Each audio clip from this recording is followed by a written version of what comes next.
Created with free version for non-commercial use.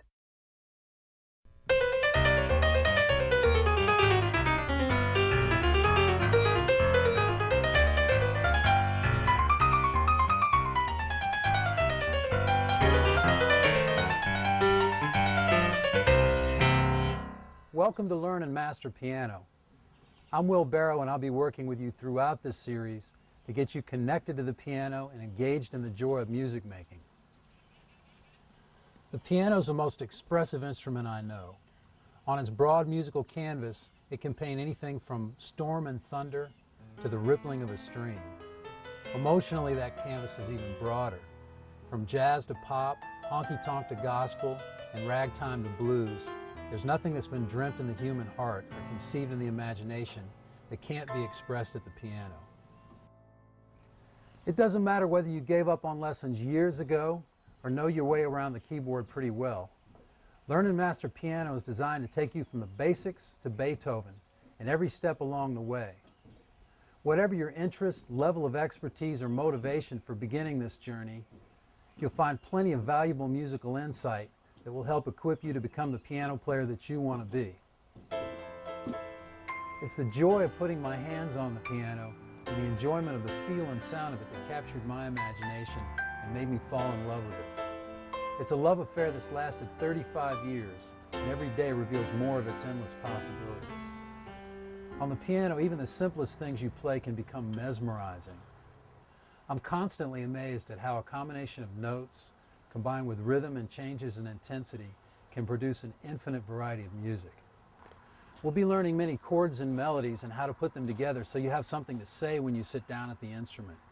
How you put these musical elements together depends on what kind of songs you want to play and what sounds resonate most with you at the piano. Your playing will become an expression of who you are and a statement of your own musical individuality. As we explore topics like the physicality of piano playing, how to practice, and how the piano is played in different musical styles, I hope the process of learning will captivate you. As with any worthwhile journey, this one will be full of challenges, but with patience, persistence, and practice, an exciting world of music will be open at your fingertips. My goal is to get you playing the piano and loving it, and to keep you playing the piano and loving it for the rest of your life. Come on into the studio and let's get you connected to the piano.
Welcome to the first session of Learn and Master Piano.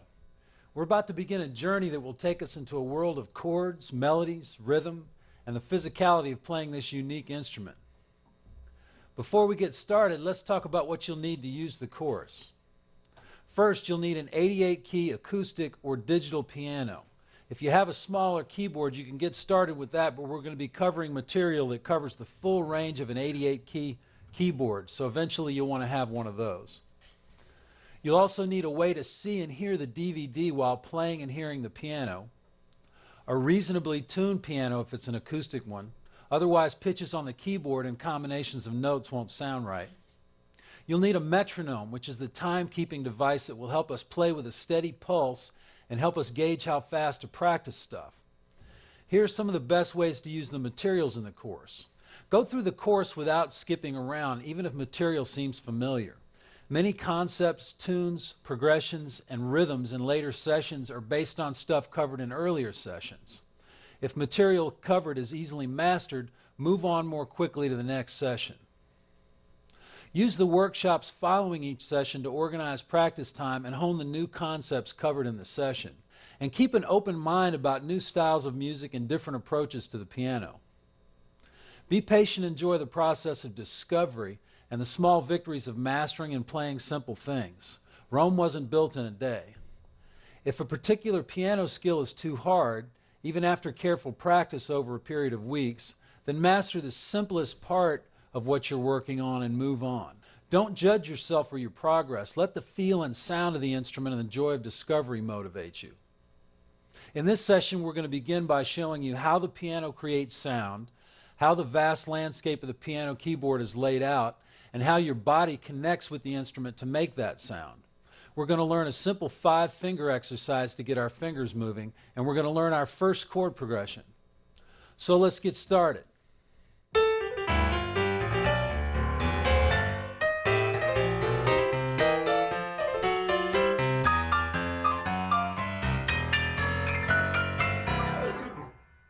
We'll start with how the sound is made by the piano and take a quick look inside of this beast.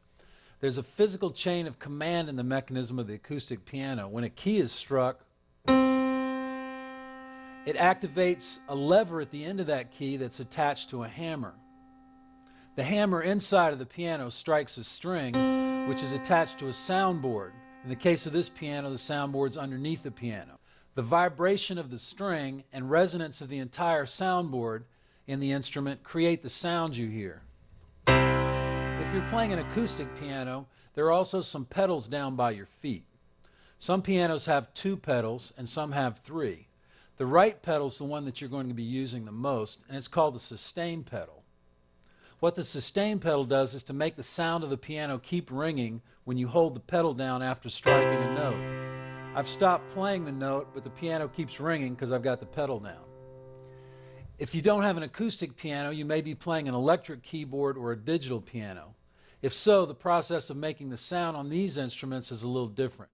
On an electric keyboard, the digital piano sound is a digital representation or sample of the acoustic sound, and its sound comes through speakers, an amp, or headphones. The character and quality of the digital piano sound is determined by the quality of the piano sample and the quality of what that sound is amplified through.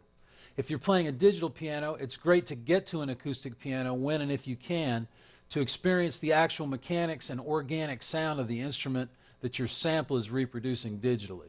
A digital piano or keyboard should have a pedal that can be plugged in and used as a sustain pedal. The piano is laid out in a repeating series of 12 pitches, and in each series there are 5 black and 7 white keys. The black keys are in groups of 2 and 3, and each black note has a white note just below it to the left and to the right. From time to time as we go along in this course, I'm going to be highlighting key thoughts as nuggets. These nuggets are important core concepts and ideas for each session that I want you to pay particular attention to. And that brings us to our first nugget, which is you can use the arrangement of the black notes in groups of 2 and 3 to orient yourself at the piano's keyboard. The piano's white notes are named by letters A to G, and they're the only letters of our musical alphabet. These letters move up the keyboard, which is from left to right. The lowest note on the piano, or any 88-note keyboard, is an A down here. And that A starts our musical alphabet. Moving up from there, we have B, C, D, E, F, and G. And then we have A, B, C, D, E, F, G, and the same series continues all the way up the keyboard until you get to the very top of the instrument which is a C on any 88-note keyboard. So now we're going to use these groups of 2 and 3 black keys to find the white notes and name their letters of the musical alphabet. So here's how to find any A on the keyboard. Go to a group of 3 black notes. We'll take these 3 right in the middle of the piano and go to the note that's the top of that group of 3 black notes. Next, go just below that top black note, just below it and to the left, to the white note, is an A. And in this way, you can find any A on the piano. Go to any group of 3 black notes, go to the top note of that group of 3, and go to the note just below it and to the left, and we have another A.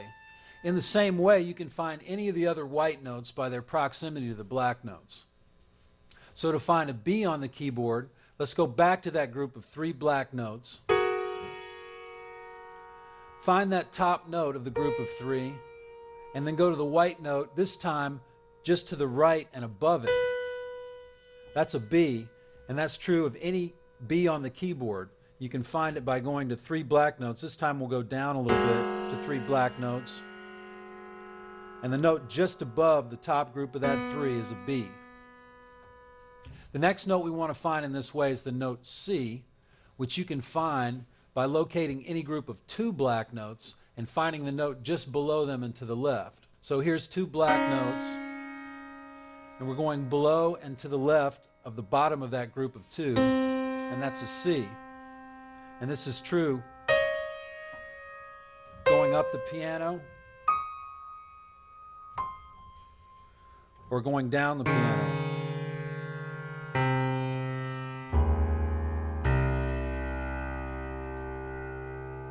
This C in the middle of the piano is an important one, and it's called middle C. Middle C will become an important orientation point from here on out. We'll use middle C to gauge where we sit at the piano and to find the notes that we're going to play. We'll deal with naming and playing the black notes soon, but for now they'll just help us to find the white notes. So let's stay with that group of 2 black notes to find D and E. If we go to the top black note of that group of 2, just underneath it and to the left is D, and underneath it and to the right is E. Go back to the group of 3 black notes, and we'll finish the musical alphabet with F and G. Find the lowest of the 3 black notes, and underneath it and to the left is F, and underneath it and to the right is G. So here's our musical alphabet, A through G. A, B, C, D, E, F, G. Here's a little musical bit using A through G, the letters of the musical alphabet.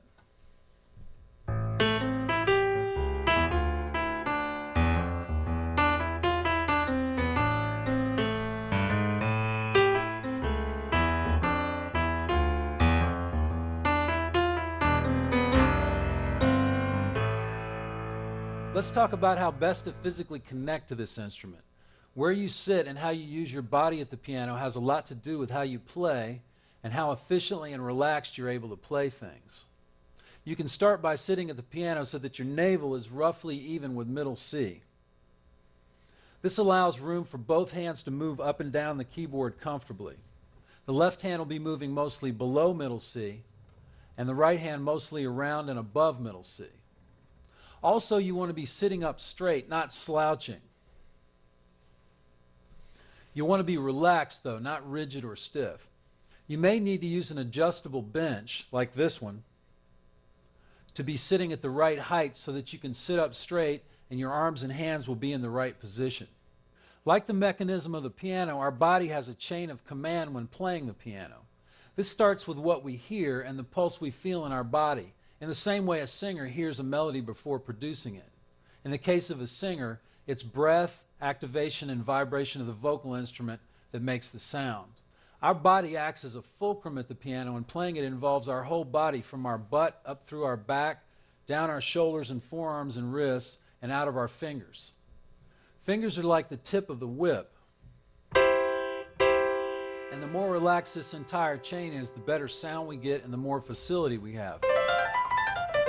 It's important to do some stretching of the back, shoulders, forearms, wrists, and fingers before every time we practice and play. And we'll go over some basic exercises for stretching in the workshop segment. The piano feels different when your entire body's relaxed and plays different when you're using the right part of your body to do the right movement. The fingers are responsible for contacting the keys and for moving from note to note within short distances in one hand position. The fingers in the hand should be curved slightly when at the keyboard, almost as if there's a tennis ball underneath the hand and fingers. The wrists help connect notes when making small changes of hand position.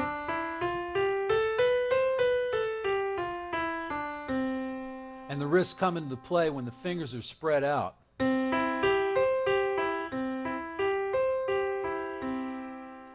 The wrists also allow for repeated strikings of chords or groups of notes, like so.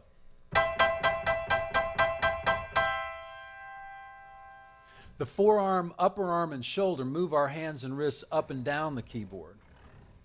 And in making these larger moves up and down the keyboard, these muscles farther up the chain are more responsible for the action than the fingers and the wrists.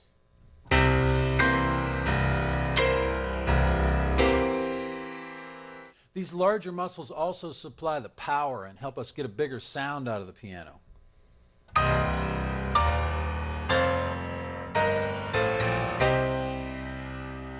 This session's second and very important nugget is this. Different parts of our body, from the shoulder and upper arm down through the forearm and wrists and out of the hand and fingers, are responsible for different actions at the piano. For example, playing Bach tends to use the digital action of the fingers and connective action of the wrists, like this.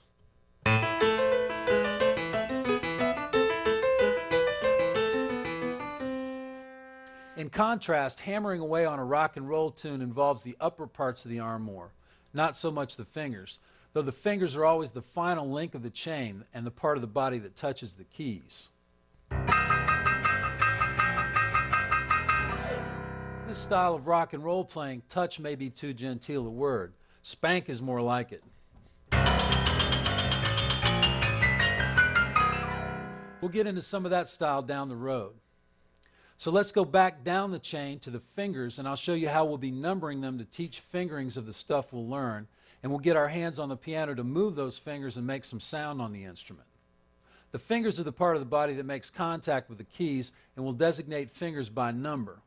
These finger numbers will be used when teaching by rote, and later on they'll be marked on printed music to indicate the proper finger to play the note. The fingers of the right hand are numbered 1 through 5, from thumb to pinky finger going up. 1, 2, 3, 4, and 5. On the left hand, also 1 through 5 from thumb to pinky, going in the opposite direction. 1, 2, 3, 4, and 5. To help us get started moving these fingers, we'll do a 5-finger exercise for the right hand. Put your right hand up on the piano with your first finger, which is your thumb, over middle C, your second finger, or index finger, over D, your third finger, which is your middle finger, over E, your fourth finger, or ring finger, over F, and your fifth finger, which is your pinky finger, over G. Hold your fingers over these 5 notes and notice their proximity to the black notes around them. And remember, your hands and fingers are slightly curved. Now drop your wrist down and allow all 5 notes to be struck at the same time, like this. The sound of this cluster of notes is pretty dense, but right now we just want to concentrate on the feel of these 5 notes under the fingers and the orientation of where they are on the piano. Now we're going to play the 5 notes individually up and down, but first we're learning the overall shape of them visually and by feel. And this is how we'll be learning melodies and chord progressions at first, by shape and feel, as well as by their rhythm and sound. Now let's play the right hand notes individually from 1 to 5, up and down, thumb to pinky and back, slowly and evenly, 1 note per beat. I'll count you off and we'll play together. 1, 2, 3, 4.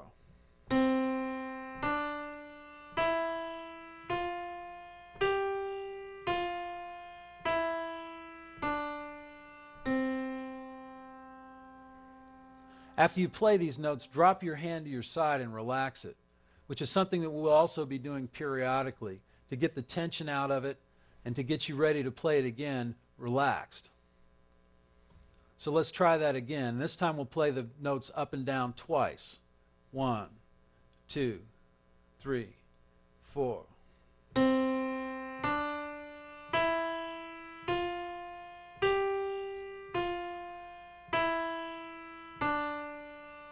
And back up again.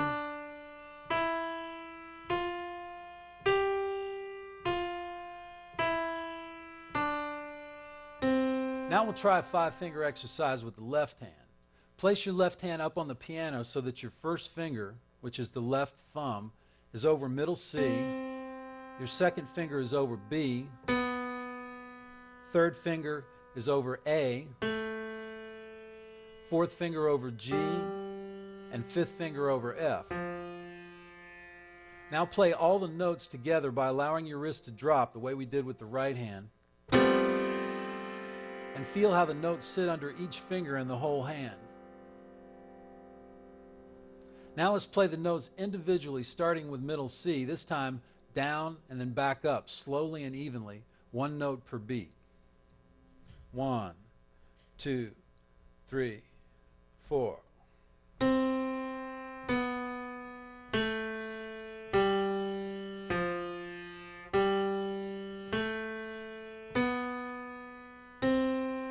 And then when you're finished, drop your hand to your side and relax your whole arm and hand and take a breath before playing the exercise again. And this time we'll play it down and up twice. 1, 2, 3, 4.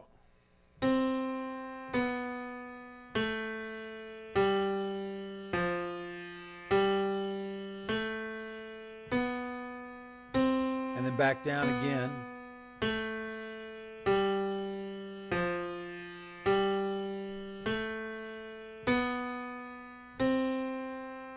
You'll notice that the fourth and fifth fingers aren't quite as easy to play usually as the first, second, and third fingers, and this is fine. They'll get more nimble as you work with them. The fourth and fifth fingers don't need to be as strong or as able as the others unless you're playing pretty advanced stuff like more involved classical repertoire. Now that we've played some single notes, let's get into some chords. The piano has the ability to sound more than one note at the same time. It can actually sound as many notes as you can strike, especially when using the sustain pedal, which we'll get into shortly. So, once again, several notes played simultaneously are referred to as a chord. And one of the most important things I want you to get out of this course is a foundation for being able to play chords and accompany songs at the piano.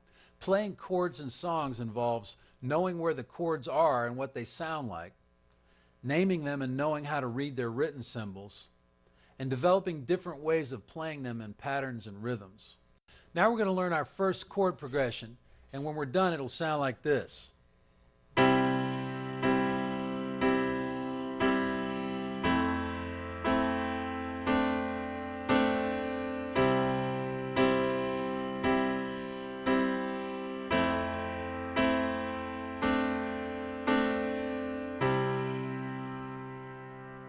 This little progression will help us to hear and feel the bass note on the low end and show us what it feels like to play with a steady rhythm.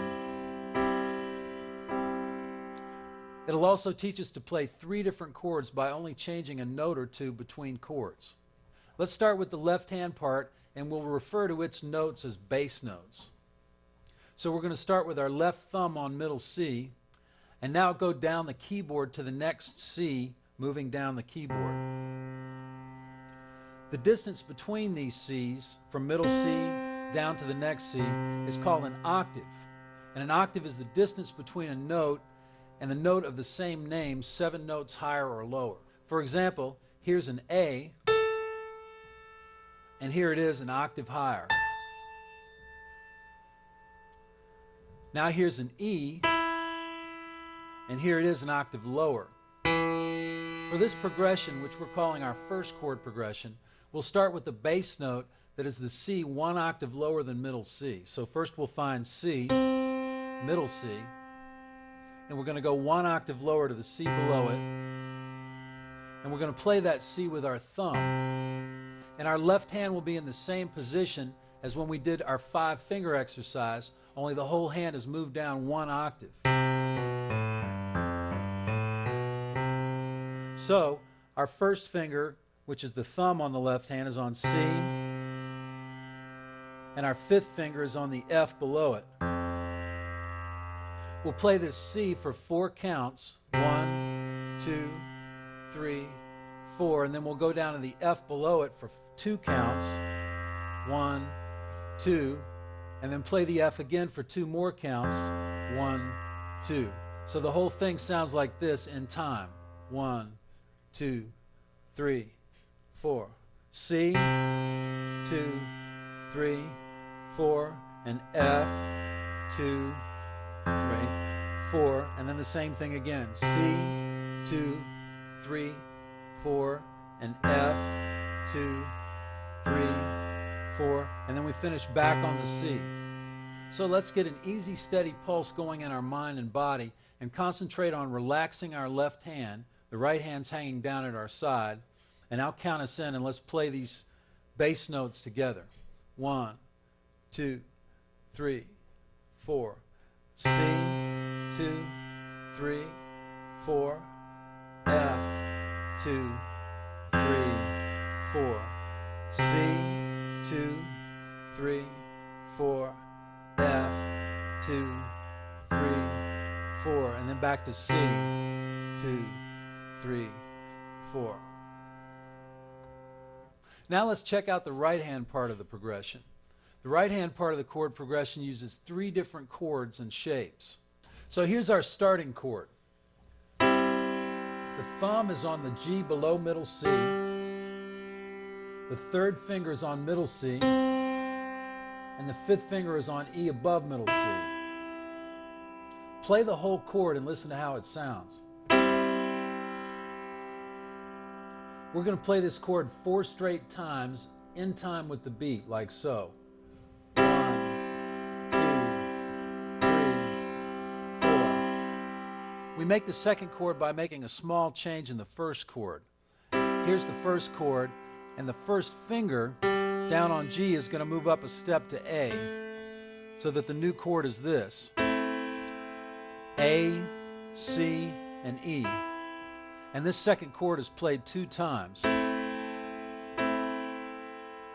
So the first chord going to the second chord would go like this.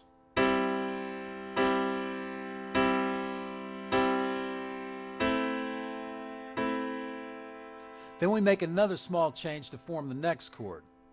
To make that 3rd chord in the sequence, we move the top note, which is E, down a step to D, and we're playing that D with the 4th finger, and this chord is played twice also. And the chord is A, C, and D. So the whole progression in the right hand goes like this: 1, 2, 3, 4.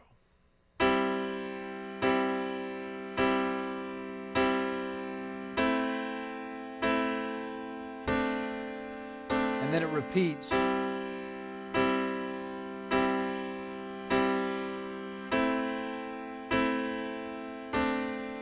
And resolves back to the first chord. We're going to start referring to units of 4 beats as bars. So this will be a 2-bar progression that repeats once and resolves to where it started. This 2-bar progression contains 3 different chords: the first chord, the second chord, and the 3rd chord. Let's look at the relationship of the 3 right-hand chords. There are 3 different chords to be played: the first, the second, and the 3rd. And the 2nd and 3rd chords are made by changing only 1 note from the previous chord. The first chord goes to the 2nd chord, which goes to the 3rd chord, before going back to where we started with the first chord. So now that we know the 3 chords, let's review how many beats each chord gets. The first chord gets 4 beats. The second chord gets 2 beats. And the third chord gets 2 beats. So the whole thing sounds like this.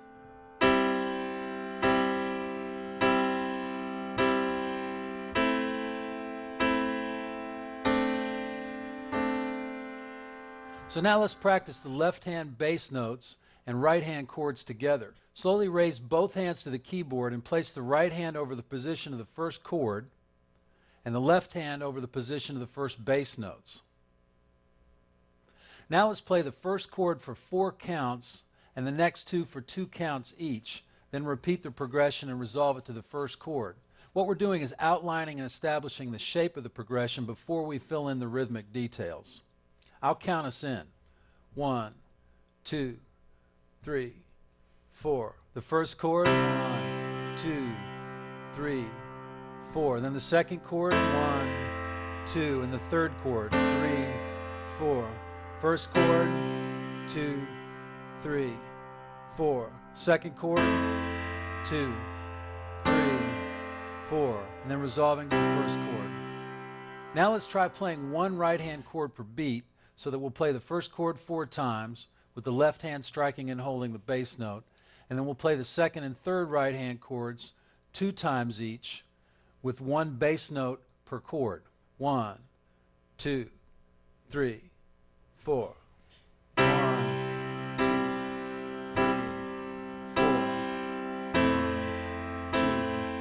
3, 4. 1, 2, 3, 4.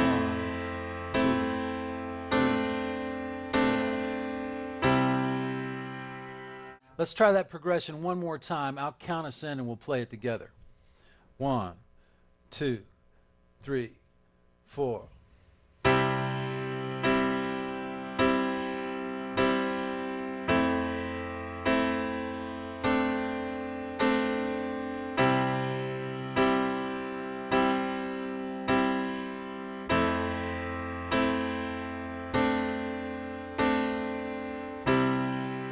A few sessions down the road, we'll learn how to play this progression using the sustain pedal to make it more connected. Now here's an important concept when trying to learn something new. If you have a problem changing chords or bass notes in time, or playing them with correct fingering, or you're finding your hands not relaxed, then isolate the place that's hanging you up and slow it down and break it down. For example, if you're having a hard time making the change from the first chord to the second chord, then isolate that change from the first chord to the second chord. Just do that move until you can do it smoothly. Review the fingering and note changes at this move very slowly and then do it in time.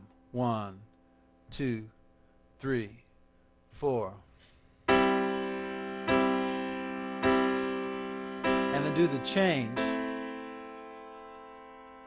and then put it in the context of the whole phrase. 1, 2, 3, 4.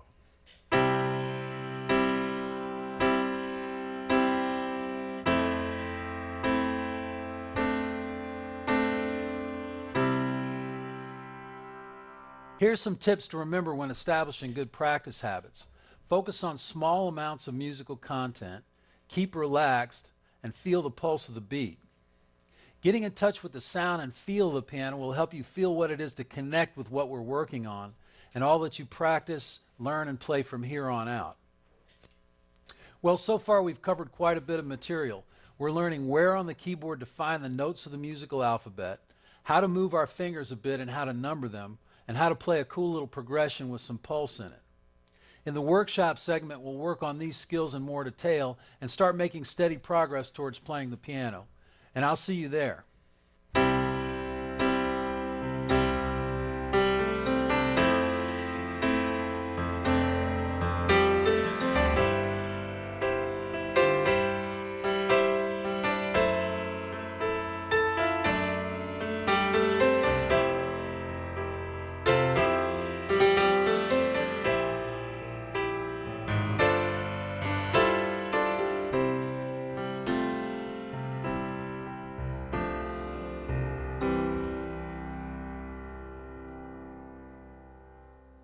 Created with free version for non-commercial use.